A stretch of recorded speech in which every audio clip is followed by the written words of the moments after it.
Boa tarde, quinto ano. Mais uma vez vamos falar sobre o sistema de numeração decimal.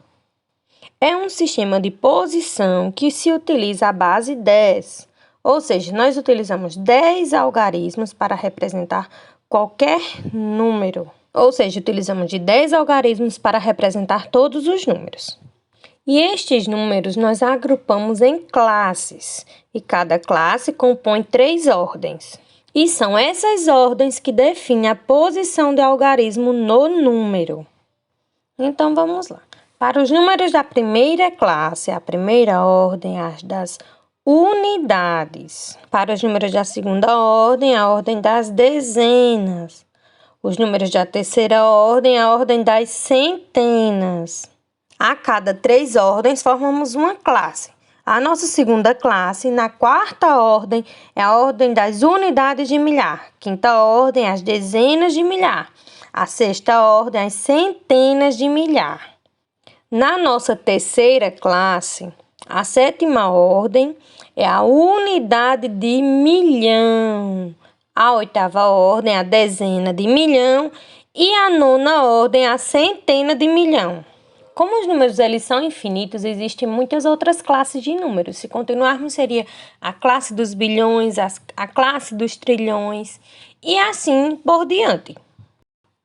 Para mostrar como funciona essa ordenação dos números, vamos tomar como exemplo o número 2354.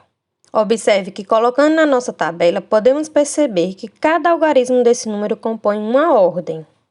Começando da direita para a esquerda e a partir da primeira classe, nós podemos ver que a primeira ordem, que é a ordem das unidades, é representada pelo algarismo 4.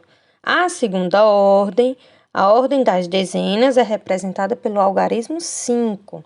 A terceira ordem, a ordem das centenas, é representada pelo algarismo 3. E como a cada 3 ordens nós temos outra classe, a nossa quarta ordem, que é a ordem das unidades de milhar, é representada pelo algarismo 2 e pertence à segunda classe. Observe que se eu trocar a posição do algarismo 2 pela do algarismo 4, eu ficaria com o número 4.352, que agora seria um outro número. Por isso que o sistema de numeração decimal ele é posicional. É de acordo com a posição do meu número. E também é por isso que eu posso representar todos os números com apenas 10 algarismos.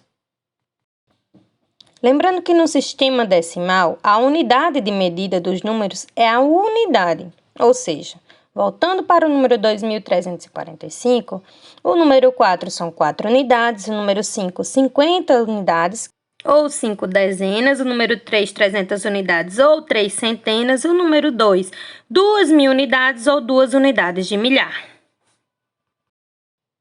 Então, vamos lá. Em resumo, o sistema de numeração decimal é um conjunto de números que classificam em grupos e subgrupos as unidades que formam os números. E a forma com que aprendemos a falar e escrever esses números vem desta classificação.